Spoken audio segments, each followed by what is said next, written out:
Saludos, podescuchas. Estamos entrando en el estado transitorio. Y bueno, espero que se encuentren muy bien donde quiera que estén, en el Uber, en la escuela, si ya regresaron, su trabajo, en el laboratorio, haciendo práctica, etcétera, etcétera. Espero que se lo estén pasando bien, escuchándonos. Y bueno, como siempre, mi amigo Jesús me acompaña. ¿Qué tal, ¿Qué Jesús? tal? ¿Cómo estás? ¿Qué tal, Armando? Un saludo para todos. Un poco extraño después de un poco de tiempo de no haber grabado. Aquí estamos otra vez. Eso nuestros escuchas no lo saben, pero aquí estamos dejando un poquito de información del detrás de cámaras. Sí, sí, es que aplicamos la de grabar varios seguidos y pues ya, nos vamos dando tiempo, ¿no? Pero bueno, nuevamente tenemos aquí a nuestro amigo Antonio, que como ya habíamos mencionado en podcasts anteriores, pues ya es un invitado recurrente aquí en estado transitorio y pues seguirá igual en muchos más programas con nosotros, compartiéndonos y discutiendo acerca de temas de ingeniería. Bueno, antes de que comencemos, nada más recuerden suscribirse y comenten los videos, coméntenos algún tema que quisieran que nosotros tratáramos y pues, que se abra la discusión, ¿no? Dentro de la caja de comentarios. Pero bueno, este, vamos a comenzar con Antonio. ¿Qué tal, Antonio? ¿Cómo estás? Buenas noches. ¿Qué tal? ¿Cómo están todos por allá? Buenas noches.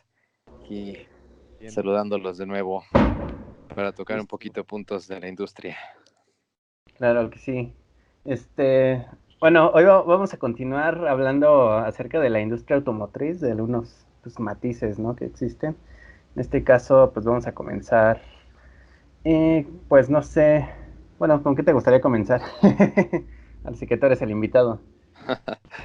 Pues podríamos hablar, me parece que la plática pasada estuvimos hablando un poco de TLC, de cómo influye el TLC en el surgimiento de la industria automotriz en México. Y pues una de las cosas que recientemente impactó esa industria pues tiene que ver con la renegociación del Tratado de Libre Comercio.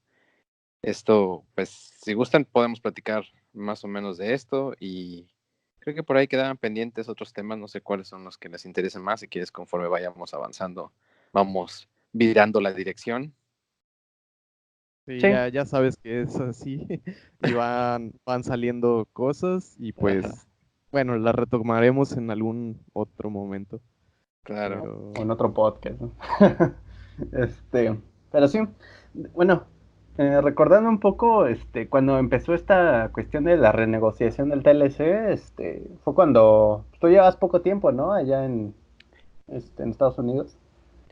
Tenías Sí, de hecho, poco, ¿no?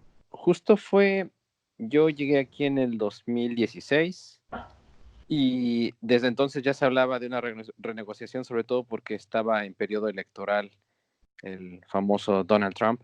Entonces, durante su periodo electoral, una de las cosas que usaba mucho entre el círculo de sus fans o de sus supporters, de su gente que lo apoya, era el hecho de renegociar ese tratado de libre comercio, porque según él, pues era el factor que estaba ocasionando que ellos no tuvieran empleos o que no hubiera dinero o que cerraran empresas o que se dejara de consumir producto nacional. Eso fue en el 2006, estaba en campaña. Me parece que en el mismo 2016, 17, fueron las elecciones y cuando ganó, pues una de sus primeras acciones fue iniciar las renegociaciones. Entonces eso fue algo que, pues, imagínate, ibas llegando y eres, la mayor parte de las personas que conozco vienen de no inmigrantes. Eso quiere decir que legalmente en Estados Unidos pues no tienen una intención legal de emigrar y de quedarse aquí a hacer una vida. Entonces, el Tratado de Libre Comercio les permite ser, digamos, que una exportación temporal de propiedad intelectual o de fuerza de trabajo intelectual y te da una visa que se llama TN. Esa visa te la otorgan bastante rápido. De hecho, lo único que tiene que hacer la empresa pues es prácticamente poner una solicitud haciendo una carta. Esa carta va dirigida a la embajada de Estados Unidos en México y lo que hace es justificar que te va a contratar de manera temporal por un periodo de hasta 3 años para que tú desempeñes labores aquí en Estados Unidos. Pero esa visa es un poco truculenta y es un poco, digamos, digamos, puede tener ventajas y desventajas. Una de las ventajas es que te permite llegar a Estados Unidos de manera legal a trabajar muy rápidamente. Te la otorgan en un día y te la procesan en 5 más máximo. Entonces, en una semana tú ya tienes la visa con la que puedes cruzar la frontera y venir a trabajar oficialmente aquí. Aquí puedes tramitar con esa visa un número de seguridad social que te permite, desde luego, pagar impuestos y también recibir uno que otro beneficio. O sea, ya eres un número aquí en el sistema de Estados Unidos. También le permite que tú otorgues esa visa a tu familia y te puedes traer a tu esposa, familiares directos, a tu esposa y a tus hijos.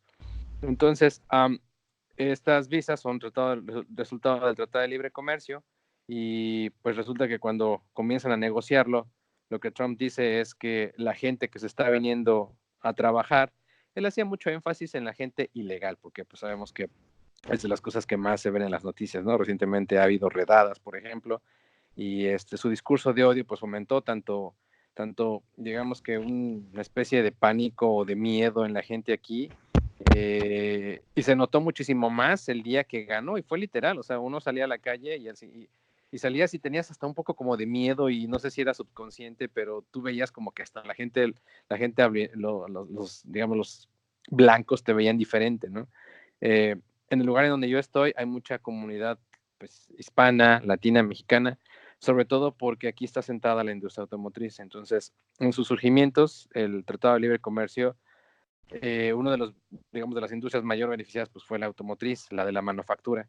Entonces, como aquí está sentada casi el 70% de la manufactura automotriz en todo Estados Unidos, y como digamos que la ingeniería es una de las profesiones que entra en el Tratado de Libre Comercio, pues fue una especie como de factor que ocasionó que aquí en Michigan, sobre todo, Michigan y Ohio sean dos de los estados que tienen mayor concentración de gente profesionista que viene a trabajar en la industria automotriz. Ok. Eso, digamos que digamos que era el panorama cuando uno llega, hay mucho latino. Yo recuerdo que la primera vez que vine a Estados Unidos fue en el 2004 y realmente se notaba como, digamos, esa vez yo no me vine ni siquiera con una visa de trabajo, me vine con una visa de turista porque venía a entrenamiento, a capacitación, pero yo recuerdo que prácticamente yo estuve sin hablar español como 2 o 3 meses porque no encontré ningún mexicano. Pero esta vez que gradualmente continué viniendo, ¿no? Ujú.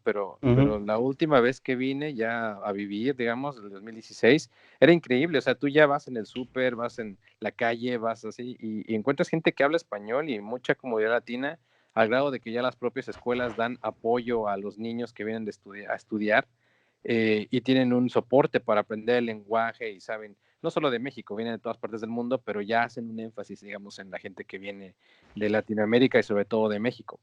Entonces, todo Mm. esto, digamos que Trump lo capitalizó de tal manera que le metió en la cabeza a muchos de sus adeptos, su base de apoyo, y les dijo, oigan, ellos primero los ilegales vienen y están trayendo drogas, están trayendo crimen, están trayendo miseria, están gastando nuestros recursos, y encima de todo hay un tratado de libre comercio que lo único que está haciendo es perjudicarnos porque pues los trabajos se los están llevando la gente que viene a nivel profesional a trabajar de otras partes del mundo, y en este caso hablaba específicamente de México, no tanto de Canadá, porque pues realmente en Canadá la gente no migra, solamente la gente que está pegada a la frontera, digamos que le interesa trabajar en Estados Unidos, pero la gente que vive en estados más al norte, por ejemplo, el estado que está cerca aquí de Michigan es Ontario, pero los estados más al norte, como Quebec y todos esos, realmente la gente vive muchísimo mejor ahí, a pesar de que su moneda es un poco más,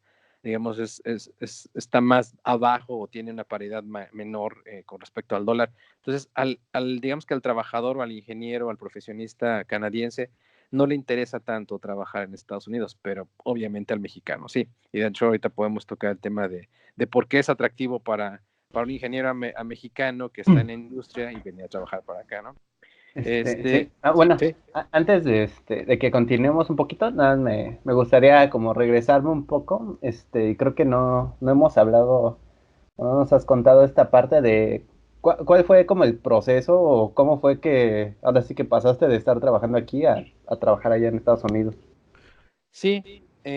Pues fíjate, una de las cosas que pasa, digamos, de manera natural en la industria automotriz es, sobre todo en la ingeniería, no ocurre en otras ciencias, y de hecho, para dar, digamos, un poquito la pauta de por qué se puede uno venir a trabajar para acá, vale la pena mencionar cuáles son, digamos, que las carreras que son universales, ahora sí que las carreras que te permiten ejercer en otra parte del mundo. Y esas, entonces, por ejemplo, en cualquier parte del mundo, un ingeniero en química, un ingeniero en electrónica, un ingeniero en mecánica, no necesita revalidar estudios en otra parte del mundo para poder estudiar, simplemente necesita que en su propio país le certifiquen que sus estudios pues fueron reales, ¿no? Eso ocurre, digamos, con los ingenieros. Entonces, en las empresas que tienen, digamos, transnacionales y filiales en otra parte del mundo, existe algo que le llaman las transferencias, pues sí, transferencias internacionales, en donde tú has trabajado ahí, empiezas a trabajar, obvio, en México, ahí haces una especie como de carrera interna, probablemente ven que tienes capacidades o aptitudes, y ya sea que tú te muevas, digamos, internacionalmente en la misma empresa, o que ya teniendo un nivel de experiencia suficiente tú apliques a otra empresa, pero esto se puede hacer gracias a que tu profesión como tal, llámese en este caso ingeniería, es una ciencia universal. Las matemáticas, las ciencias exactas son universales. No ocurre así, por ejemplo, con un doctor, con un contador o con un abogado. Derecho, ¿no? Exacto, porque ellos estudian, digamos, que son leyes más domésticas, o son cuestiones o procesos o legislaciones más domésticas que no son universales. Incluso aquí en Estados Unidos tú lo puedes ver, por ejemplo, en México, un abogado que se gradúa en la UNAM puede ejercer si se gradúa en la Ciudad de México, puede ejercer en Oaxaca, en Guerrero, en el norte, en Sonora, ¿no? No hay ningún problema, su título es válido. Aquí en Estados Unidos son tan diferentes las leyes, incluso de estado a estado, porque la constitución, digamos, del país es diferente, que si tú te gradúas en Michigan de abogado, no puedes ejercer en California, tienes que reestudiar la ley en California. Lo mismo ocurre, por ejemplo, con los médicos. Un médico que estudia en México no puede ejercer en Estados Unidos porque sus regulaciones sanitarias y de salud pública son completamente diferentes. Entonces, a pesar de que en el fundamento estudian lo mismo, tienen que revalidar o hacer certificaciones. Entonces, esta diferencia con nosotros, los ingenieros, es la que nos ayuda un poquito a poder ser contratados en otra parte del mundo. Ahora, ¿cómo surge o cómo fue en mi caso? En mi caso fue, digamos, varias experiencias internas en las empresas que yo estaba trabajando. Porque lo primero que hacen cuando forman un grupo de, digamos, de desarrollo de una tecnología o de un sistema que no está en México, es, como nadie lo sabe hacer, lo que hacen ellos cuando hacen el business case o el caso de negocio, dicen, vamos a crear un grupo de software o de cualquier otra cosa que va a desarrollar este subsistema en México. Les vamos a pagar en pesos mexicanos, no les vamos a pagar como un ingeniero norteamericano. Obviamente, comparado con el estándar de lo que uno gana en México, pues podríamos decir que son buenos salarios. Sin embargo, los salarios no se comparan con los salarios que tiene un ingeniero norteamericano. También ahí hay que hacer muchas acotaciones, porque obviamente viviendo en otro lugar del mundo pagas, digamos, ganas en dólares, gastas en dólares, ¿no? Pero en este caso, ese es un parámetro atractivo cuando dicen, nos vamos a traer un trabajo, nos vamos a llevar un trabajo a México. Como la gente no sabe, son recién egresados o simplemente no hay ninguna experiencia, lo que te hacen, lo que te dan, por así decirlo, que es de hecho una de las partes más valiosas, es entrenarte, te capacitan. Y para ello, como nadie te puede capacitar en México, te traen de manera temporal a Estados Unidos, o a veces no de manera tan temporal, sino, digamos, por años, a capacitarte a Estados Unidos en ciertas, digamos, herramientas, procesos o subsistemas que tú vayas a desarrollar después ya en México. Ese fue mi caso, eso fue lo que me pasó a mí. Yo cuando entré en el 2004 a trabajar, eh, iba a desarrollar software para un sistema que no existía en México, iba a hacer técnicas de simulación que no existían en México.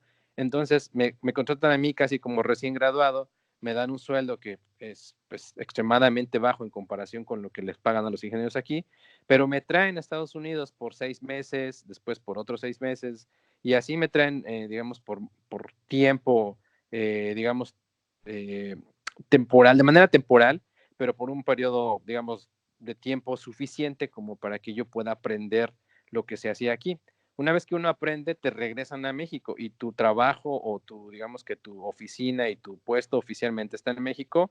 Eso es algo muy, digamos que muy, um, pues sí, muy eficiente que hacen las compañías, porque lo que garantizan es que el trabajo se va a hacer de la misma manera que se hace en Estados Unidos o en otra parte del mundo, pero ahora se va, digamos que, a manufacturar o se va a desarrollar en México con una mano de obra ya calificada, una mano de obra profesional, pero una mano de obra que a final de cuentas está acotada o está, digamos, pagada conforme en la economía del país, ¿no? Tampoco te podrían pagar lo que gana un ingeniero de Estados Unidos porque las economías son diferentes. Entonces, en ese sentido, ese fue mi proceso, me entrenaron y ya que estás entrenado dentro de la misma empresa, cuando tienes, digamos, un perfil que te permite moverte o que tú mismo estás buscando, hay mucha gente que de hecho entra a la industria y a los 2 o 3 años lo que quiere ya es que lo asignen internacionalmente, a todo el mundo le gusta que lo manden a otra parte del mundo.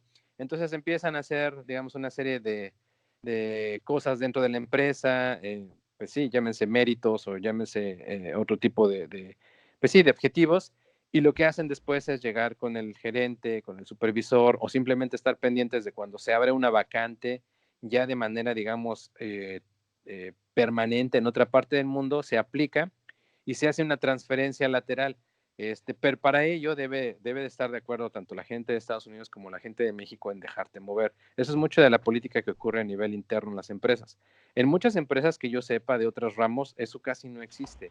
Existe mucho en empresas en donde tiene sentido mover a la gente de manera internacional, porque haz de cuenta que si tú eres el experto, no sé si recuerdan un poquito que les hablé en nuestra plática anterior acerca de algo que se llama la ingeniería global, en donde tú desarrollas un vehículo en todas, digamos, con gente de todo el mundo, alguien lleva el liderazgo sobre ese vehículo, pero se desarrollan partes separadas en distintas partes del mundo.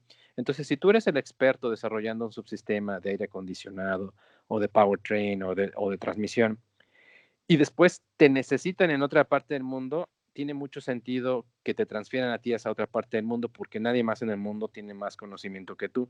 Y de hecho así llega mucha gente al revés, llega mucha gente norteamericana a México y esa gente le va bastante bien porque en Estados Unidos hay una legislación en donde no te pueden contratar en México con pesos, te tienen que seguir pagando en dólares porque pues aparte es una región, digamos, económicamente inferior, entonces a una persona que la van a transferir, digamos, a liderar un grupo en México, le garantizan que le van a pagar en dólares y aparte le van a dar una compensación. Esas compensaciones, digamos que son pagos por vivir en un país, digamos, de tercer mundo. Y eso ocurre mucho. Entonces hay mucha gente en México de Estados Unidos que vive en México y que hace trabajo. Entonces ese tipo de transferencias, digamos, laterales, se dan mucho. Y yo tuve la oportunidad de estar en una así por un periodo como de 6 o 7 meses. Después lo que ocurre es, bueno, eso te regresan a México porque no hay manera de tenerte aquí, sobre todo no con ese tipo de visas TN, que son temporales, no de inmigración. Entonces lo que hace mucha gente y que fue lo que yo hice es, una vez que ya tienes conocidos aquí o que la gente ya te conoce, ya sabe tu trabajo o que tú ves una posición que te gusta, aunque no esté en la empresa, tú aplicas digamos, a un competidor, a otra empresa, a otra armadora, y te hacen una serie de exámenes, una serie de entrevistas, una serie de procesos de selección, y a final de cuentas, ellos saben que aunque tú estés en México, te pueden llevar a Estados Unidos, te pueden traer a Estados Unidos muy fácilmente por ese tratado de libre comercio. Si no hubiese existido ese tratado de libre comercio, mucha de la industria no se hubiera desarrollado porque la gente no hubiera podido, digamos, transferirse de manera sencilla, que de hecho es de las ventajas del Tratado de Libre Comercio, te permite libre tránsito de mercancías sin hacer toda la parafernalia que tiene que ver con las exportaciones. Así ocurre con los ingenieros. Entonces, cuando yo consigo un trabajo permanente aquí, fue porque estaba trabajando en Ford y lo que hice fue aplicar a GM, en donde previamente ya había trabajado en México, la gente ya me conocía, me hicieron el proceso de entrevistas y me dijeron, te vienes, pero te vamos a dar una visa, pues sí, TN, que es temporal. Lo que ocurre cuando pasa la renegociación del tratado es que pues toda la gente que estábamos con ese tipo de visa, yo recuerdo que hubo un rumor por ahí que de hecho Trump lo decía, que él, su primera acción después de tomar el poder iba a ser, pues que iba a terminar con el TLC. Entonces, en ese caso, de manera legal, lo que ocurre es que a ti te dan 6 meses para que cambies tu estado migratorio. Y de eso ya no depende de ti, depende de la empresa. Las empresas, digamos, a nivel internacional, cuando lo requieren, sobre todo en Estados Unidos, ellos son capaces de apoyarte, le llaman sponsorship, con un ajuste de tu estado migratorio, que en este caso es la empresa paga ya para que a ti el gobierno te dé un permiso permanente de trabajo y después te dé un permiso permanente de residencia. Entonces, en ese caso, eso es, digamos, eso es la manera de salirte de este problema de Tratado de Libre Comercio. Ya cuando tienes una green card o una residencia aquí en Estados Unidos, ya no estás más sujeto, digamos, que a ser una mercancía de exportación temporal. Desafortunadamente, en ese sentido, lo que tú tienes que hacer ya es quedarte aquí para siempre, porque ya tienes un trabajo permanente, tú incluso podrías desistir en un momento dado de trabajar como ingeniero y decir, ahora quiero ser agricultor, quiero ser granjero, o quiero manejar un Uber, o quiero poner mi propio negocio. Cuando tú tienes una green card, que de hecho ese es uno de los papeles más codiciados, por ejemplo, incluso por la gente que se viene de manera ilegal, tú ya puedes trabajar en lo que sea, pero para ello alguien te tiene que patrocinar, y en este caso a los ingenieros que ya llevan tiempo con una visa como esta del Tratado de Libre Comercio y que ven que está en peligro y que puede ser que sí, en cualquier rato, digamos, por la situación política, ese tratado se destruya y tú quedes varado, quedes sin ningún, digamos, una garantía, tengas que regresar, la empresa ve que te necesita, porque aparte ese es otro tema, de hecho, para allá vamos ahorita cuando hablemos de por qué no ocurrió esto por qué no se vino abajo el Tratado de Libre Comercio. Entonces, la empresa ve que no tiene vacantes suficientes, no tiene, la vez pasada les comenté que aquí hay 10 empleos por cada persona que se gradúa. Entonces, si tú tomas en cuenta que la mayor parte de los graduados quieren estar digamos que en empresas en otros estados, porque, por ejemplo, en California, donde se desarrolla otro tipo de tecnología, es más atractivo para los recién egresados, para la cultura millennial. Entonces, no hay gente, realmente aquí en Estados Unidos, en esta parte al mero norte, no hay gente y menos gente hay, digamos, que tenga una preparación profesional suficiente. Entonces, todas estas cosas fueron parámetros que las empresas como tal, las armadoras y los proveedores, ocuparon para ejercer presión, digamos, política, en este caso a Donald Trump. Y de hecho, cuando lo negociaron, una de las cosas que yo recuerdo que nos dieron una plática interna que se alegaba mucho era que realmente no podía ocurrir que Donald Trump echara abajo el Tratado de Libre Comercio. Primero, porque a nivel económico, pues creo que ellos están más ventaja, porque nosotros somos los que hemos importado mayor cosas de Estados Unidos. Incluso ahorita, siendo un país en México con 70% del territorio cultivable, nosotros exportamos más del 50% de ciertos granos. Entonces, hay mucha, digamos, soberanía alimentaria que no está garantizada, y todo eso fue gracias al Tratado de Libre Comercio. Entonces, otras cosas que tienen que ver con franquicias de muchos tipos de cosas que ya pegan a nivel de consumo local en México.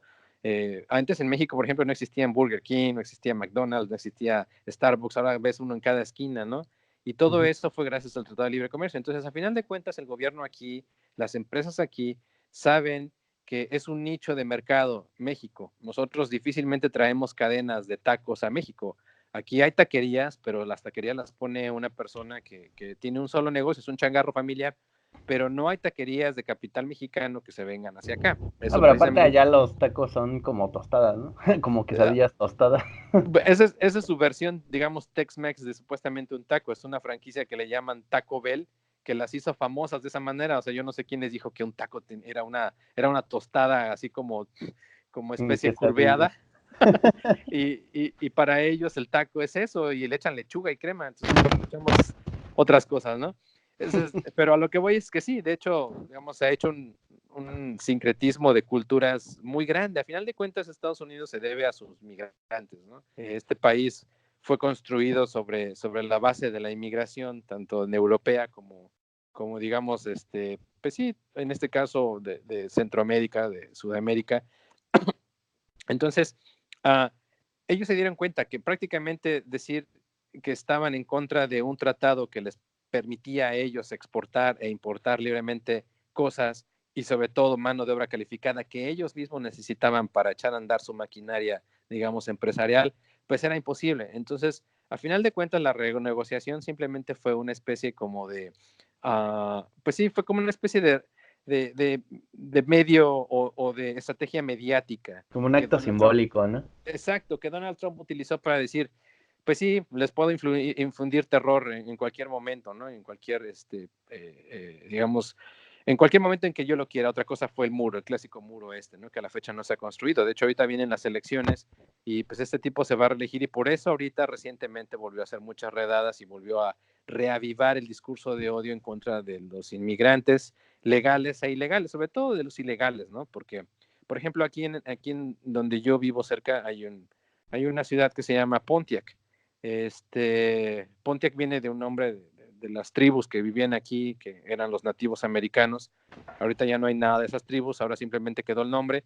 Y lo que hay ahí es una comunidad afroamericana muy grande y mexicana. Todos esos, digamos, ilegales que vienen de México, los mexicanos, se asientan ahí en Pontiac.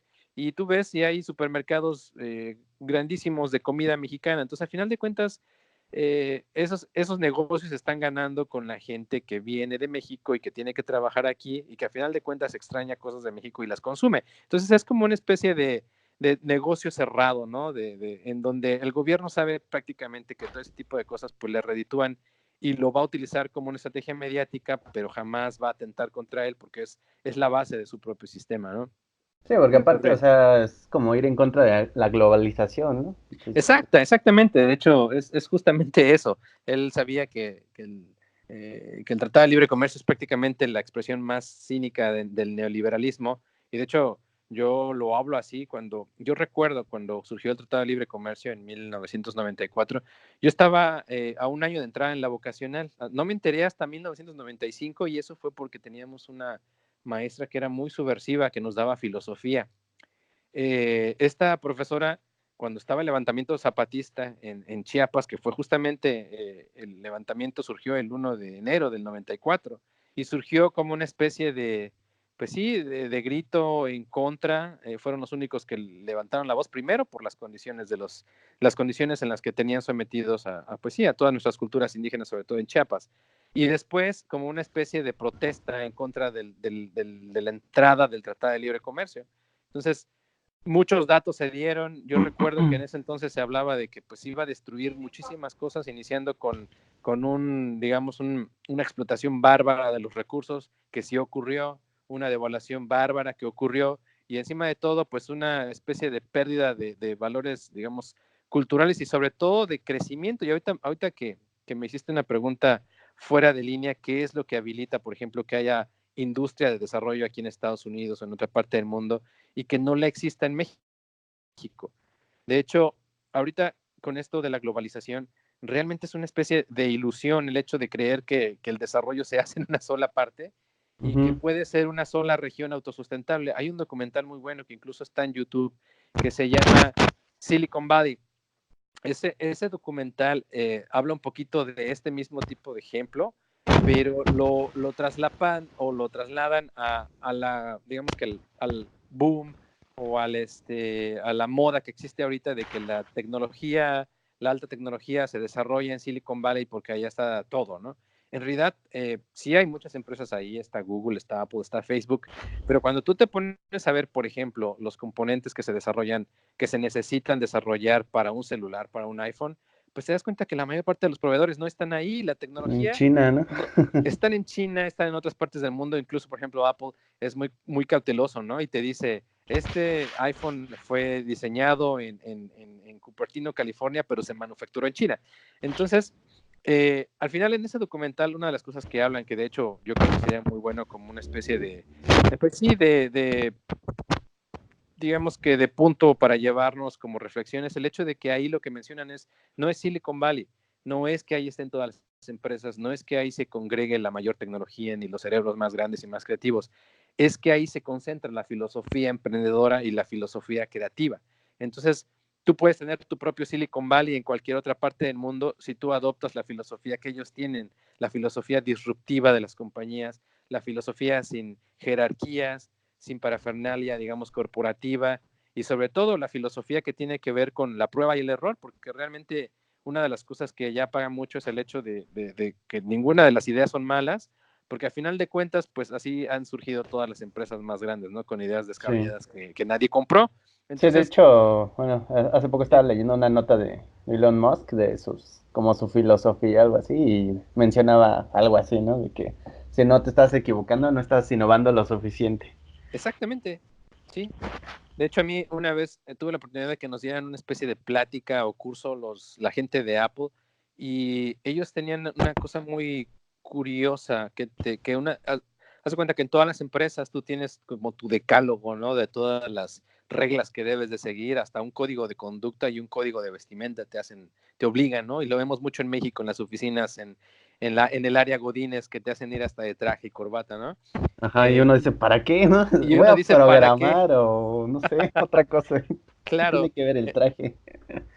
y tú lo ves en las series, ¿no? Hay una serie también muy buena. De hecho, el documental se llama igual así Silicon Valley, pero hay una serie también, esa creo que me parece que le edita HBO o una de esas cadenas, que se llama igual Silicon Valley, pero en ella hablan de los excesos de esa filosofía y también de las ventajas de esa filosofía. En realidad se vuelve una especie de canibalismo de ideas y una especie de canibalismo por tener digamos, las ideas más brillantes, ¿no? Pero una de las cosas que me da mucho la atención de la gente de Apple es que en uno de sus lineamientos, son 7, no los recuerdo todos, pero el que más recuerdo yo es que decía, si no te estás equivocando mínimo el 70% de las veces, quiere decir que estás tomando muy pocos riesgos.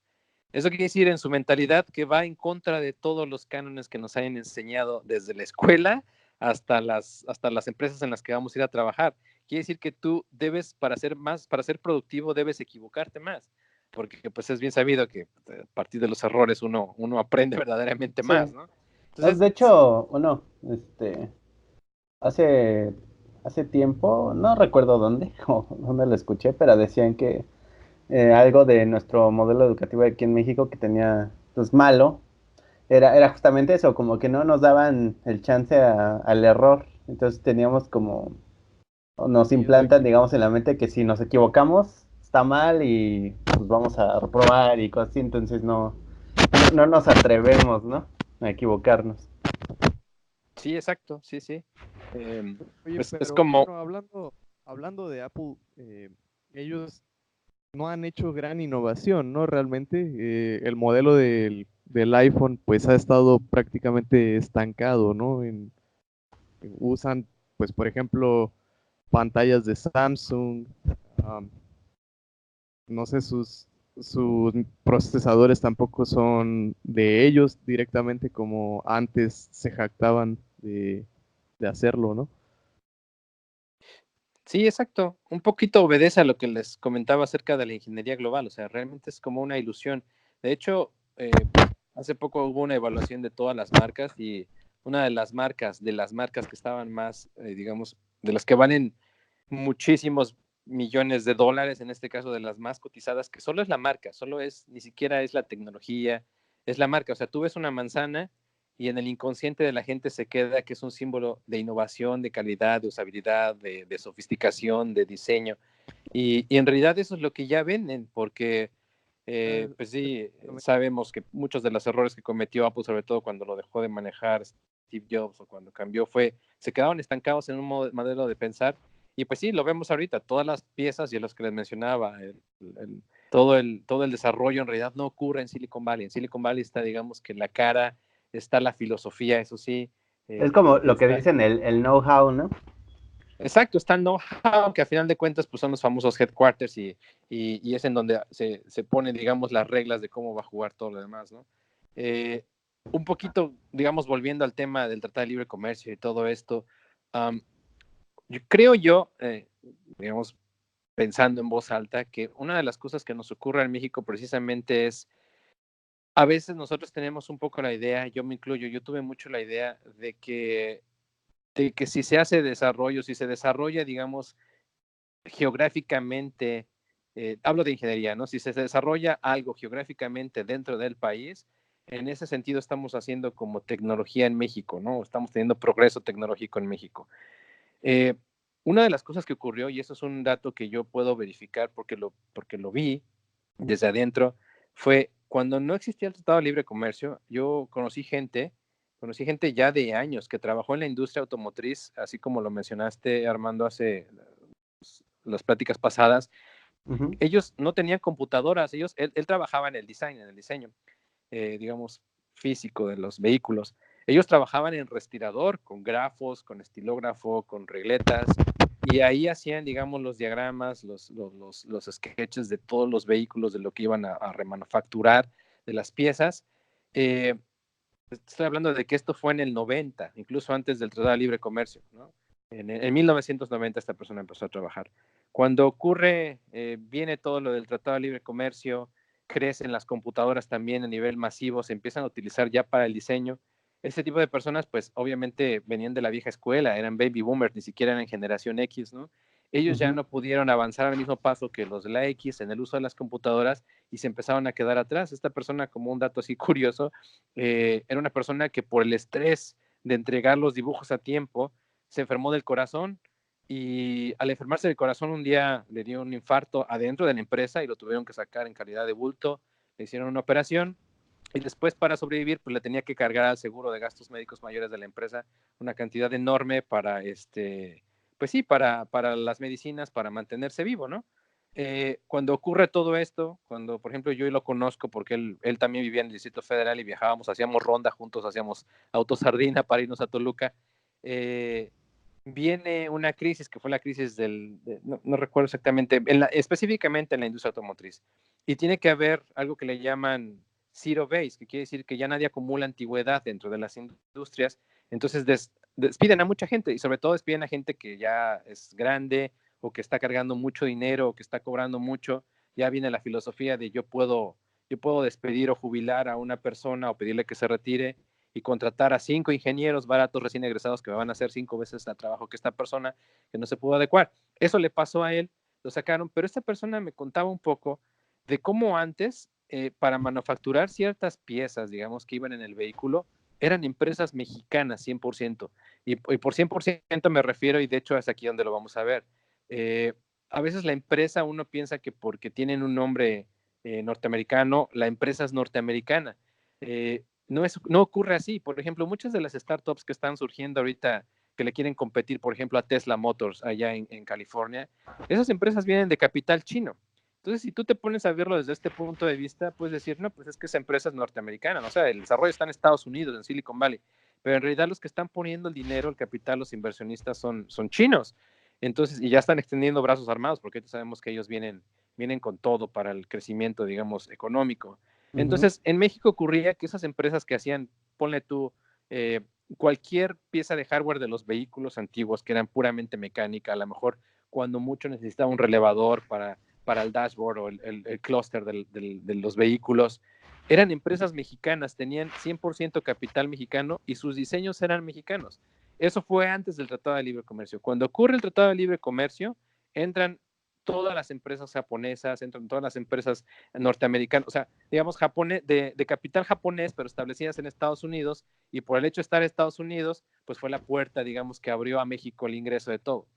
Entonces, en ese sentido, pues no le pudieron competir, o sea, ya a veces hasta ni con la calidad, sobre todo porque para que tú desarrolles una industria no basta con que, si tú vas a manufacturar, no sé, carros, pues no basta con que seas muy bueno diseñando los carros, debes tener a los mejores proveedores porque a final de cuentas, pues ellos son los que van a generar, pues digamos, todas las piezas de las que se va a nutrir el carro, de las que se va a ensamblar el carro. Lo mismo ocurre con cualquier otra cosa, digamos, un sistema de embebido. Si yo me voy a México e intento, lo que ocurrió, digamos, en Guadalajara, un intento de llevarse una especie le llamaban el Silicon Valley mexicano, porque se estableció mucha digamos, de la industria de estado sólido, de generación de estado sólido. Se intentó establecer Motorola, HP, Intel, IBM, ¿no? Renesas, IBM. Sin embargo, pues tú decías, es un intento por hacer un Silicon Valley, pero no fue el Silicon Valley de la filosofía, fue el intento solamente de llevar la industria del silicón para allá. Sí, Lo que ocurrió fue que pues todas esas empresas eran de capital extranjero. Sí adquirieron conocimiento la gente de México, yo conocí mucha gente de Guadalajara que venían de un nivel técnico bárbaro porque ellos venían desde conocer cómo es el desarrollo en estado sólido hasta programarlo, o sea, sabían todo, ¿no? Pero una de las cosas que ocurrió en otro tipo de industria es que no se los pudo competir porque al final de cuentas estas empresas pues ya traían, digamos, y no ni siquiera, o sea, por ejemplo, si tú hablas en este caso de IBM, ¿no? Que era una empresa o es una empresa norteamericana, cuando, cuando cuando necesita, digamos, por así decirlo, subsistir, no le quedó de otra más que aceptar capital global, capital de otros países para poder subsistir. Y eso le pasa a todas las empresas, digamos, por ejemplo, en la industria automotriz, GM quebró, Chrysler quebró, Ford estuvo a punto de quebrar, y todos ellos recibieron apoyo del gobierno y después inversiones privadas que venían de otros países. Entonces, al final de cuentas, cuando nosotros entramos, digamos, con una desventaja tecnológica al Tratado de Libre Comercio, ni siquiera pudimos estar digamos, en condiciones para competir siquiera con un capital, por así decirlo, porque los empresarios obviamente no iban a invertir en una empresa que le iba a tardar muchísimo más en redituar que en una empresa, por ejemplo, de servicios. Y de hecho, uno de los casos más icónicos que desde mi punto de vista lo podemos ver claro es, pues, no sé si ahorita siga siendo, pero uno de los hombres que fue el hombre más rico del mundo era mexicano y fue gracias a la monopolización de un mercado, digamos, virgen en México, que fueron las comunicaciones, pero fueron los servicios. Y tú puedes pensar, ¿por qué si es el hombre más rico del mundo, el que le competía antes era Bill Gates? ¿Por qué esa persona no puso desarrollo tecnológico en México? Pues obviamente porque, digamos que para nuestra manera de hacer economía en México, no se estaba pensando en, digamos, crear un Tesla Motors o crear un General Motors eléctrico o cualquier otra cosa que pudiera competir. Simplemente se iba a capitalizar más la inversión, que en este caso era gracias a los monopolios digamos, que existían de las telecomunicaciones, ¿no? Sí, Entonces, ahí una vez yo escuché que pues, hacían como un breve análisis, ¿no? De qué pedo, ¿no? Y de hecho yo siempre he dicho así como, pues, para mí Slim, pues, como que malgasta su dinero pudiendo hacer como otras cosas bien chingonas, ¿no? O sea, tiene todo el dinero como para impulsar una empresa, de desarrollo, pues, a de veras, ¿no? Pero decían, es que, como mencionas, aquí la forma de hacer negocio, pues es más ser, pues, distribuidor, no tanto crear las cosas, sino distribuidor. O sea, simplemente, por ejemplo, en Telcel, ¿no? O sea, no es como que hagan celulares ni nada por el estilo, o que tengan una marca específica donde El sea desarrollo. un celular de marca mexicana, ¿no? Que los hay, pero pues, no son como muy populares. Pero digamos uno que le compita, pues, a las grandes empresas, pues no le conviene en el sentido de que pues está muy cómodo nada más siendo distribuidor y ya, ¿no? Y finalmente pues claro. tiene su dinero. Sí, exacto. Y de hecho, incluso hasta lo vemos así, ¿no? Creo que él es de los ricos menos altruistas y desde ahí se ve, digamos, pues sí, se ve la filosofía que tendría una especie de empresario mexicano, que de hecho ahí es en donde yo empezaría. O sea, ni siquiera empezaría yo, digamos, a ver digamos, este aspecto del desarrollo tecnológico en México, empezando por los ingenieros o por, incluso no, empezando por el apoyo a la ciencia y tecnología, que de hecho ese es otro tema, ¿no? Hay una de las cosas que tiene que ver mucho con el por qué no se desarrolla, porque al final de cuentas en el mundo, o sea, en el mundo, no sé, todas las empresas no, digamos que no están ahí porque sean buenas o porque buscan el progreso de la humanidad, están ahí porque es un negocio, ¿no? Entonces, a final de cuentas, el que va a dictar cómo es el negocio, pues va a ser el inversionista, va a ser el capitalista, por así decirlo. Les mencionaba hace algún tiempo la película esta de Steve Jobs, ahí donde se ve, a pesar de que era el genio, no pudo hacer nada más que con los inversionistas, y cuando a los inversionistas no les convino sus intereses, a él mismo le quitaron su empresa. Entonces, a final de cuentas, yo creo que aquí obedece. ¿Por qué no hay desarrollo en México? Tiene que ver mucho más bien con el sistema económico y con el tipo de inversionista y filosofía del inversionista que existe. Porque a final de cuentas ellos dicen, es un modelo probado, que Slim vaya y meta su dinero, a lo mejor lo invierta en una empresa de tecnología en otra parte del mundo, en Singapur, en Shanghái, en China, en Estados Unidos, porque ya es un modelo probado, ya a él le interesa crecer el dinero de esa manera, ¿no? Aquí, los que tienen un poco la filosofía del Silicon Valley, al final de cuentas tampoco son altruistas, digamos, en todos estos convenciones que se hacen año con año aquí en California, en donde van a ver qué ideas son rentables, qué ideas de verdad son disruptivas y pueden darle más dinero. Los propios, digamos, inversionistas tienen esa filosofía del emprendedor y arriesgan capital, es capital de riesgo que puede no volver, pero que a final de cuentas digamos, en donde se empieza. Ya después, digamos, ya viendo el dinero, es donde se detona todo lo demás, porque se acuerdan que les platiqué un poco de cómo aquí el desarrollo científico va pegado, digamos, a la industria, a la empresa, al negocio.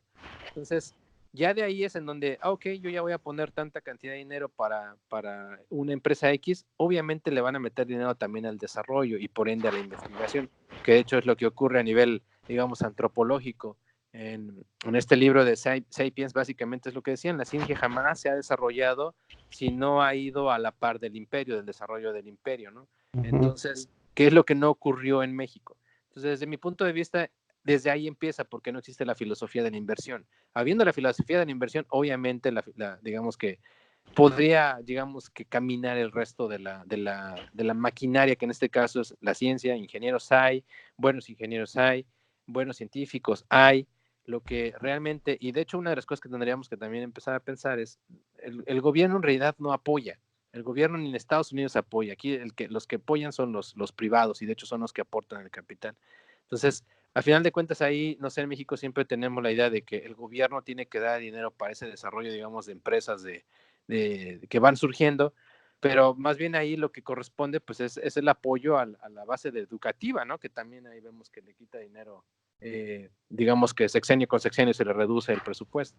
Pero a final de cuentas, esos tratados de libre comercio son un poquito lo que ven, es qué necesito yo digamos, en mi país y de qué manera yo puedo beneficiarme de estas cosas. Por ejemplo, Trump, una de las cosas con las que amenazaba es que le iba a poner un impuesto o un arancel a las importaciones de acero. Entonces, en Estados Unidos no hay acero, lo tienen que comprar para hacer toda la industria. Y obviamente uno de los lugares de donde viene es de México, de Sudamérica, de otras partes del mundo, de China. Entonces, cuando esto ocurre, pues si él dice pongo un arancel, eso quiere decir que todo lo que venga a otras partes del mundo se los voy a cobrar muchísimo más, les voy a cobrar porque me lo vendan a mí. Entonces, pero al final de cuentas él mismo sabe que su propia industria depende de eso. Entonces, al final de cuentas solo es, digamos que un aspecto, por así decirlo, estratégico y mediático lo que hizo, pero a nivel de cancha, por ejemplo, ahorita con su supuesta renegociación, nosotros quedamos exactamente igual, las visas siguen vigentes, ninguna empresa que yo sepa cortaron cabezas por otro tipo de cosas que tienen que ver ya con el manejo de la economía, pero no fue necesariamente por el Tratado de Libre Comercio. De hecho, una de las cosas que ocurren es que la industria automotriz y en general muchas de las industrias entran en recesión cada 9 años. Y de hecho es un círculo que los economistas te dictan cada vez y la gente se prepara aquí, las empresas se preparan. Y una de las maneras en que se preparan es que hacen sus empresas más esbeltas. Corren gente que despiden gente que ya tiene, digamos, tiempo y que consume muchísimo dinero, cortan prestaciones, reducen programas, reducen inversiones. Entonces, ellos se preparan para eso y ahorita la industria se está preparando para eso. En General Motors hubo despidos masivos, en Ford hubo despidos masivos, no solo en Estados Unidos, en el mundo, porque las crisis, digamos, que impactan de manera global. Entonces, en México, como de alguna manera dependemos de las decisiones corporativas y gubernamentales que se tomen aquí, eso nos impacta todavía más porque no tenemos capacidad de decidir, ¿no? Aquí ellos pueden decidir a qué industria le quitan, a qué industria le ponen, a quién apoyan, a quién no apoyan, pero en México pues eso no existe. Entonces, en México el gobierno no pudo o no hubiese podido rescatar la industria automotriz cuando se quebró en 2009. Entonces, los que lo rescataron fue el gobierno de Estados Unidos, porque al final de cuentas para ellos es un asunto político, ¿no? Pero sí, eso es un poquito, digamos, el Tratado de Libre Comercio a nivel de piso.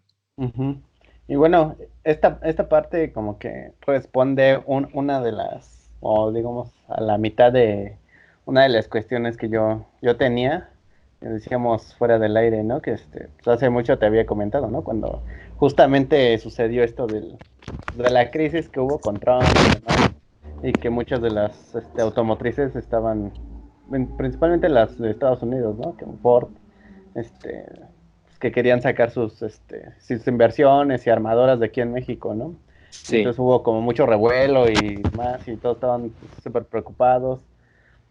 Y bueno, yo en ese momento sí pensé así como, bueno, ¿y por qué no se trata de hacer una industria automotriz aquí en México, ¿no? O sea, una empresa, no sé, que le pueda competir a Ford, que le pueda competir a Volkswagen y demás, pero que sea pues, de México, ¿no? O sea, creo que o sea, hasta yo lo pensé, dije, bueno, si nos vamos allá a Cimecolhuacán, pues, existen electrónicos, existen programadores, existen mecánicos, ingenieros automotrices, entonces está casi todo el paquete de ingenieros que se necesitarían, ¿no? Para hacer un desarrollo de esa Claro. magnitud. Obviamente, la cuestión del dinero, pues sí, son millones de dólares, ¿no? Los que se requieren, pero en ese sentido, como mencionas, o sea, ahí los capitales privados, desde mi punto de vista, pudieran haber visto como una cierta oportunidad, que obviamente sí era un riesgo inmenso, ¿no? Pero igual, como mencionas, aquí como que no nos gusta arriesgar, ¿no? Como que siempre es irse a la segura y pues eso frena mucho. Entonces, y bueno, en ese entonces yo no tenía conciencia de esta parte de la economía global, del desarrollo de la ingeniería global. Porque incluso, por ejemplo, ahora que fue lo de Huawei, igual decían, pues, ¿cuál es el problema, no? Pues es que el problema es que no algunas partes se hacen en Alemania, otras en Japón, otras en China, otras en Estados Unidos y ya se ensambla, ¿no? Todo.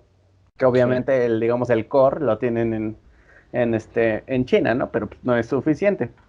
Este, entonces, pues, por esa parte, creo que, digamos, se responde esa cuestión, pero también recuerdo que en ese entonces me comentabas que había como una opción por la que podríamos empezar a optar para ir generando este tipo de industria, ¿no?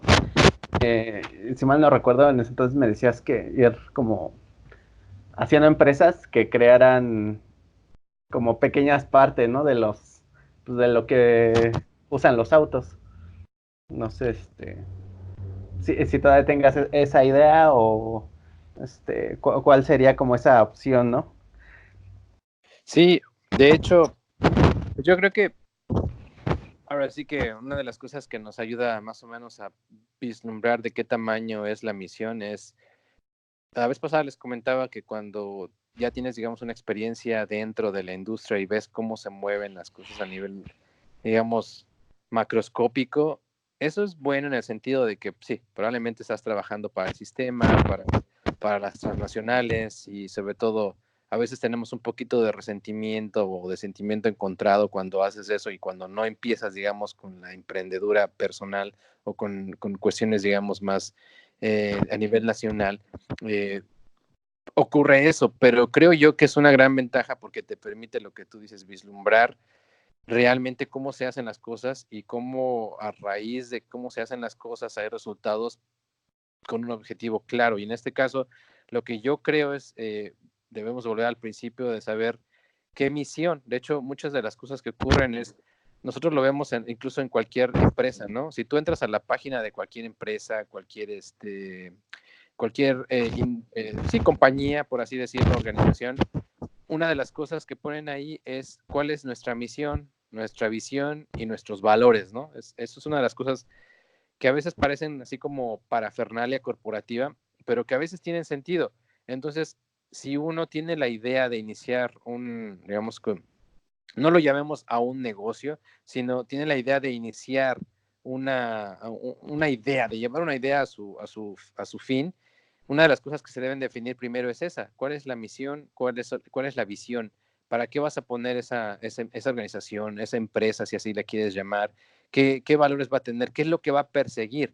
A final de cuentas, por eso, si tú ves, por ejemplo, uno de los eslogans de Facebook dice, yo lo que quiero es mantener a la gente conectada, ¿no? O sea, garantizarle que toda la vida está conectada. Entonces, esa es como que su misión. Entonces, una misión se ve a largo plazo, debe tener una estrategia y debe tener valores. Obviamente, él cuando habla de quiero tener a la gente conectada, no importa qué, yo voy a tener a la gente conectada. Eso quiere decir que yo te voy a mantener conectado incluso a nivel personal, ¿no?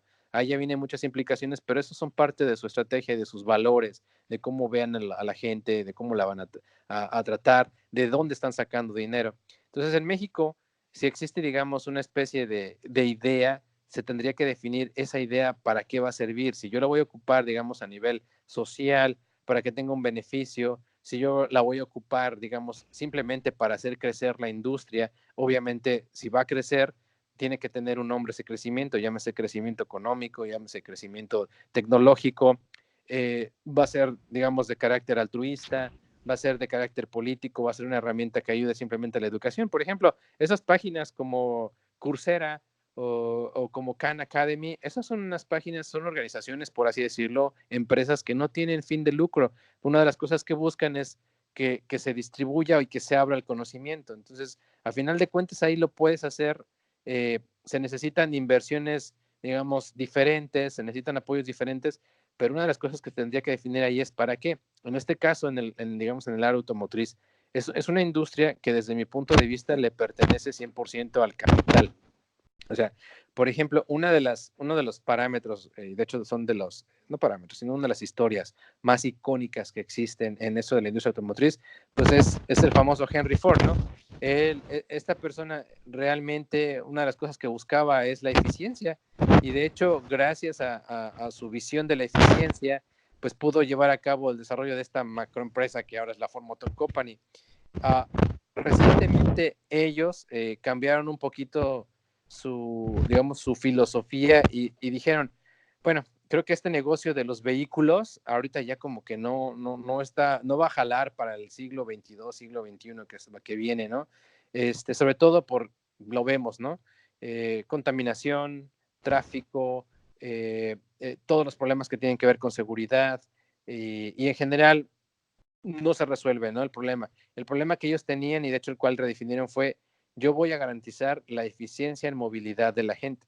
Pero precisamente como ellos expanden y ahora son más genéricos y dicen, ahora me voy a dedicar a la movilidad no solo tiene que ver con el desarrollo de vehículos. Entonces ahora le están pegando a desarrollar bicicletas, desarrollar autos eléctricos, desarrollar tecnologías que mantengan a la gente segura. Entonces, a final de cuentas, las empresas van redefiniendo su visión y su estrategia con base en lo que ellos ven que es lo que le va a aportar a la compañía y para dónde la van a mover. Obviamente, cuestiones que tienen que ver con los vehículos, pues tendrían que ver necesariamente con una visión capitalista, ¿no? Digamos que de la empresa. Entonces, en ese sentido, digamos, en México, si existiera o si se quisiera meter por ahí, se tendría que pensar precisamente en ese tipo de desarrollo, pensando en que tienes que entrar a competir digamos que a un mercado en donde tienes que ganar. Entonces, eso, de hecho, creo que es una de las cosas que a nosotros nos cuesta mucho vislumbrar, porque a final de cuentas, para llegar a eso, no se puede prescindir del capital, sobre todo no por muchas de las diferencias que tienen que ver con nuestra desventaja, digamos, no geográfica, pero sí económica. Sobre todo lo vemos, no sé, ¿qué te gusta? Vamos a hacer, por ejemplo, algún aditamento que lea algún mensaje del protocolo CAN en el vehículo y ayude al usuario a algo, ¿no? En el momento en que empezamos a definir para qué nuestra empresa, nosotros vamos a necesitar lo que vimos hace rato: componentes, procesos de manufactura, vamos a necesitar incluso, hasta si tú quieres, tecnología de información. Entonces todo eso nos va a llevar a que todas esas cosas no van a estar específicamente en México. Sobre todo, por ejemplo, si nosotros quisiéramos usar algún chip específico de microchip o de Atmel o de lo que sea, pues no va a estar ahí. Tendríamos que importarlos, tendríamos que ver cuánto nos cuesta por pieza, y en ese momento, si nuestra filosofía era, no sé, optimizar el transporte, o hacer, digamos, más eficiente el transporte, en ese momento nuestra misión va a tener un parámetro que nos va a obligar siempre a moverlo, que tiene que ver con de qué manera lo podemos hacer con una especie de capital reducido o con un determinado capital. Entonces, fíjate que eso yo lo vi en videos, no lo he vivido, lo he visto en videos, sobre todo de cuando gente va y presenta sus ideas de proyectos disruptivos a estas conferencias como el TechCrunch en California. Les hacen ese tipo de preguntas en donde, ok, ¿para qué lo vas a hacer? No, pues tengo un algoritmo que es súper poderoso para compactar información, y lo voy a ocupar para streamear video en tiempo real del punto A al punto B. Entonces, todo ese tipo de cosas, pero si te fijas desde ahí, es algo muy concreto que ellos realmente a lo mejor ni siquiera estaban pensando en que iba a salvar al mundo, ¿no? Entonces, se pueden hacer las cosas, desde luego que se pueden hacer, pero creo yo que una de las cosas que se tiene que definir antes es cuál es el objetivo y la misión de esa empresa. Si, por ejemplo, en este caso, un equipo de neurofeedback lo vamos a crear como una herramienta, digamos, social, para que se pueda dar soporte a clínicas que tratan a personas, que hay muchas personas con problemas neurológicos o problemas psiquiátricos, pero al final de cuentas, esa va a ser nuestra misión. Entonces, parte de la misión y la estrategia que tendrías que llevar se tiene que, digamos, buscar el capital, ¿no? Pero si en ese sentido el capital es reducido, entonces, pues, va a pasar o va a ocurrir lo que le ocurre a muchos empresarios, a muchos microempresarios, a muchos emprendedores, que no pueden desarrollar la tecnología o el cachivache hasta que alguien los apoye. Y cuando ese alguien los apoye, a lo mejor ni siquiera es digamos, un inversionista de alto nivel, sino simplemente es una persona que le pareció curioso el juguete, le va a meter un poquito de dinero, pero a final de cuentas ellos después van a empezar a dictar, digamos, que sí, los parámetros de para dónde se va a mover ese desarrollo. Creo yo que en México eso es mucho de lo que nos afecta a nosotros. Primero porque la cultura del apoyo a una idea verdaderamente disruptiva y buena está muy limitado, sobre todo por la gente que tiene el capital.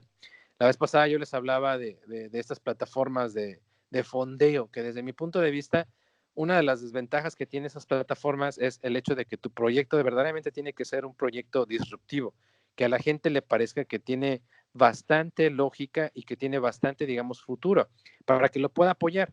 Obviamente, cuando tú tienes ese tipo de tecnología y plataformas que te fondean, obviamente ya no necesitas del macroempresario, del macroinversionista, que al final de cuentas lo que va a hacer es dictar, digamos, su filosofía en tu empresa y lo que busca solamente es crecer el dinero.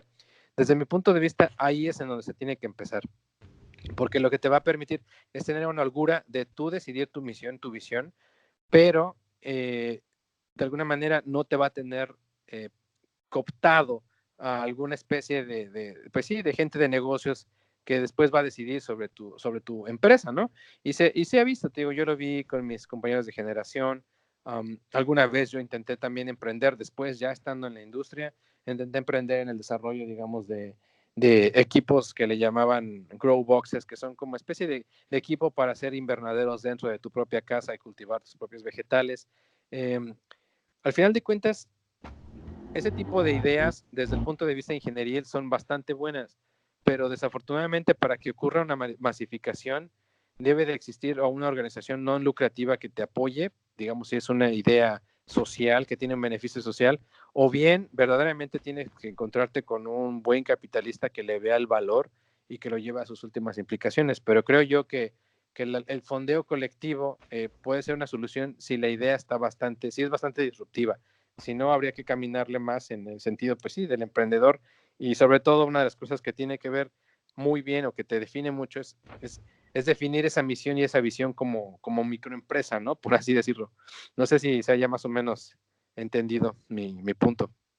Sí, sí, bueno, ahora sí que a lo que respondería más mi pregunta, creo yo, es la parte de lo que carecemos es la filosofía como para, digamos, lanzarnos y empezar una industria, ¿no? Realmente.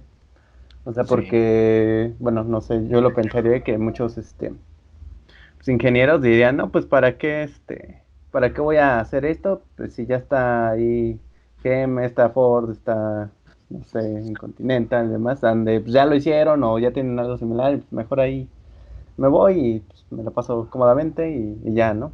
O sea, digo, se vale. sí. Este, pero, bueno, en un video que era de los de Platzi, me parece, ahí el CEO de Platzi decía que pues, había como dos maneras de desarrollarse, ¿no? Uno si se quería desarrollar como más académicamente o quería desarrollar cosas pues disruptivas, ¿no? Que en este caso sería pues, la vía del emprendimiento. Sí. Este, y sí, digamos, estoy en parte de acuerdo con lo que decías del fondeo colectivo. En la parte en la que no estoy de acuerdo es en que, o sea, sí, sí uno lo necesita y está chido, pero hasta cierto punto, porque, por ejemplo, ya cuando necesitas como crecer, ahí sí necesitas, o sea, ya no basta el fondeo colectivo, porque ya se No. requieren cantidades de dinero pues mucho más grandes, y ahí sí Sí. necesitas ya los inversionistas, ¿no? Que de hecho creo que ya lo había mencionado en algún otro programa, pero existen, se supone que 3 rondas de inversión, ¿no? Que la A, B y C. Entonces ya cuando llegas a la C es porque ya vas a salir a la bolsa, ya va a ser una empresa, ya va a ser pública. No, no sé, el chiste es que ya puedes comprar acciones, ¿no? Como tal, ya puedes ir a la bolsa y comprar acciones de esa empresa. O sea, en ese sentido, digamos, tiene ese como límite el crowdfunding, ¿no? Pero sí, Sí.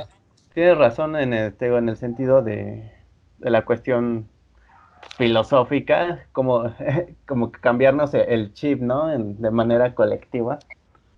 Porque al final, pues sí, hay como ciertos esfuerzos, pero muchas veces no se da el apoyo o uno termina frustrándose y cosas así, ¿no? Entonces, pues, se van diezmando. Este, pero bueno, sí, respondiste mi pregunta. Ahora nada más ahí la cosa sería como saber como qué tipo de productos, ¿no? Se podrían empezar a generar para ir construyendo este tipo de industria. Pero bueno, yo creo que Sí, ya es otro tema. sí, es otro tema. No sé, Chucho, ¿tú tienes comentarios, preguntas? Bueno, no, por el momento ahorita te digo que ando un poquito fuera, pero bueno, ojalá y algún día puedas contarnos más. Estuvo muy interesante todo esto que nos cuentas acerca de los problemas también que se han dado por el Tratado de Libre Comercio y el gobierno de Donald Trump. Sí, Y sí, es todo un tema. Y bueno, bueno, por mi parte ya no tendría, creo que hasta el momento ya otra duda, comentario. No sé, tú, Antonio, ¿quieras dar algún mensaje final o si no, ya nos vamos despidiendo? Pues no, realmente una de las cosas que ayuda mucho, sobre todo a entender esto, y creo yo que a veces nos hace falta un poco, una de las partes de las que carecemos en la formación como ingenieros es un poquito del aspecto del, digamos, entender la economía a nivel global. Y no solo, digamos, por el hecho, eh, pues sí, el hecho de la parte personal económica, ¿no? De cuánto vas a ganar, cómo vas a ganar, dónde vas a ganar, sino la manera en que, digamos, a nivel mundial se maneja la economía. Digo, eso es todo un tema. Yo recientemente estuve tomando pues unas lecciones en línea, realmente es cosa personal, porque al final de cuentas ese es un punto ese es, digamos, un tema hasta filosófico, el entender cómo son los sistemas económicos, cómo trabajan, cómo surgen, y a final de cuentas, cómo de eso depende todo, en absoluto todo. Eh, y desafortunadamente, y es una de las cosas que ocurre, y a mí me pasa como reflexión, es a veces la tecnología está al servicio de esa economía, el desarrollo de la ciencia está al servicio de esa economía y no necesariamente, digamos que a nivel social y a nivel, digamos, de conciencia social es lo mejor que debe ocurrir, ¿no? Y lo vemos ahorita a nivel, digamos, tecnológico, eh, todos los problemas que ocasiona, ¿no? Problemas tanto de consumismo, de generación, digamos, de consumo de los recursos naturales, de contaminación, e incluso hasta de problemas sociales, ¿no? Entonces, la tecnología mal utilizada es bastante, digamos, peligrosa cuando no se tiene una conciencia. Entonces, cuando tú entiendes un poquito el panorama de por qué surgió el boom, por ejemplo, de los celulares, por qué las comunicaciones ahorita están en un boom, eh, todo eso tiene que ver incluso hasta con el manejo social de la gente, de cómo se está comportando en el siglo XXI, ¿no? Ahorita una de las cosas que vienen con todo es el uso de la información, de nuestra información personal, de cómo, digamos, con cualquier dispositivo ahora estamos entregando prácticamente una huella digital de nosotros, un ADN digital, y de cómo eso, y es entendiendo la economía, ahorita va a valer oro porque precisamente va a decir qué es lo que a la gente le interesa en no sé, 10, 20 años, ¿no? Y desafortunadamente el que tiene acceso a esa información, las empresas que tengan acceso a esa información, son las que van a saber cuáles van a ser los negocios del futuro. Entonces podríamos pensar que los negocios del futuro a lo mejor, desde mi punto de vista, pueden ser muy tecnológicos, pero desde mi punto de vista y dado el nivel, digamos, de impacto que hemos tenido en el mundo como raza o como especie humana, creo yo que una de las cosas que yo apostaría que van a ser negocio inevitablemente va a ser las cuestiones que tienen que ver con los recursos naturales. Llámese comida, llámese agua y calidad de aire. Eso son una de las cosas que hay una, en este curso de economía que estoy tomando, la CITES, es una de las cosas que a final de cuentas podrías pensar que a lo mejor el negocio del mundo, el negocio de que va a salvar el universo va a ser algo extremadamente tecnológico, pero al final de cuentas, una de las cosas de las que vamos a empezar a adolecer conforme vaya progresando esta revolución tecnológica, porque ahorita estamos en esa revolución. Pasó la revolución cognitiva, pasó la revolución agrícola, pasó la revolución industrial, ahorita estamos en la revolución tecnológica y no sabemos el desenlace. Ha sido tan poco el tiempo que ha ido que no sabemos a dónde nos va a llevar, pero inevitablemente una de las cosas que como raza humana vamos a hacer, tenemos que sobrevivir. Entonces, ahorita una de las industrias que está por ahí latente es la industria agroalimentaria. En México tenemos mucho territorio cultivable, tenemos digamos que el beneficio de un clima benévolo digamos que el año, se puede cultivar todo el año, simplemente no hay tecnología. Y si partiéramos desde ese punto de vista, podríamos darle un giro un poco interesante a esto del desarrollo tecnológico, porque al final de cuentas, el humano siempre va a comer y el humano siempre va a respirar y a beber agua, ¿no? Y al final de cuentas creo que por ahí había un eslogan en los 90, los 2000, que decía que la Tercera Guerra Mundial se iba a pelear por los recursos naturales y ya se está peleando. De hecho, por eso es que digamos que países como Estados Unidos ponen tentáculos, ponen brazos armados en donde saben que hay recursos que después van a capitalizar, ¿no? Pero sería como un poquito eso, tener un poquito la noción de en qué, digamos, sociedad estamos viviendo, en qué cultura estamos viviendo y de qué manera se impacta nuestra labor como ingenieros, ¿no? Sí, claro, claro. Pues bueno, así que no me queda más que agradecerte nuevamente aquí tu participación y bueno, esperamos tenerte en próximos programas. Seguro. Pues nos vamos despidiendo, pasamos al estado estacionario. Nos vemos en el siguiente programa. Bye.